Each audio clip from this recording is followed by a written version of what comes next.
ওয়াকফ সম্পত্তি নিয়ে এই ওয়াকফ সম্পত্তি কেন্দ্রীয় সরকার যে নতুন বিল আনছে, এই বিল যদি পাস হয় তাহলে আমি সহজ ভাষায় বলছি, দেশের মসজিদ, মাদ্রাসা, ঈদগাহ, কবরস্থান, দাতব্য চিকিৎসালয় বা এতিমখানা অনেক আছে ওয়াকফ সম্পত্তির উপরে, এইগুলো আর মুসলমানদের হাতে থাকবে না।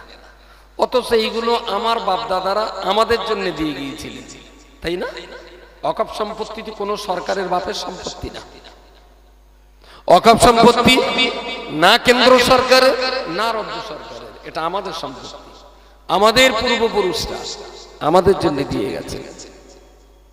কেন্দ্রীয় সরকার সেই সম্পত্তির উপরে হাত মেরে বলছে ওগুলো কেন্দ্রীয় সরকার নিয়ন্ত্রণ করবে, আমাদের আর অধিকার থাকবে না। তার মানে ভবিষ্যতে ওয়াকফ সম্পত্তির উপর একটা মসজিদ আছে, ডিএম বলবে তোমার মসজিদের দলিল দেখাও। মসজিদ হয়েছে 150 বছর আগে, তখন কি দলিল ছিল? দলিল বলে দেবে এটা ওয়াকফ সম্পত্তি মিসইউজ হচ্ছে, ওইখানে মসজিদ থাকবে না। ইউপির মতো মসজিদ মাদ্রাসাগুলোকে ভেঙে গুড়িয়ে দেওয়া হবে।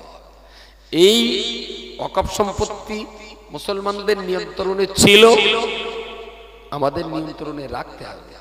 এই দাবিতে আগামী মঙ্গলবার কলকাতায়, মঙ্গলবার তো নাকি আগামী 19 তারিখ নভেম্বর মঙ্গলবার কলকাতার শহীদ মিনারে এই সভাটা ডেকেছে।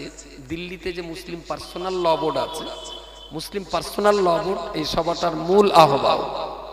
আমি অল ইন্ডিয়া সুন্নাতুল জামাতের সম্পাদক হিসাবে আপনাদেরকে বলছি, যে যে সংগঠন করুন না কেন ওয়াকফ সম্পত্তি বাঁচাবার জন্য সবাই আগামী মঙ্গলবার কলকাতার এই সমাবেশে সকলকে যাওয়ার জন্য আমি আন্তরিকভাবে আবেদন করছি, যাবেন।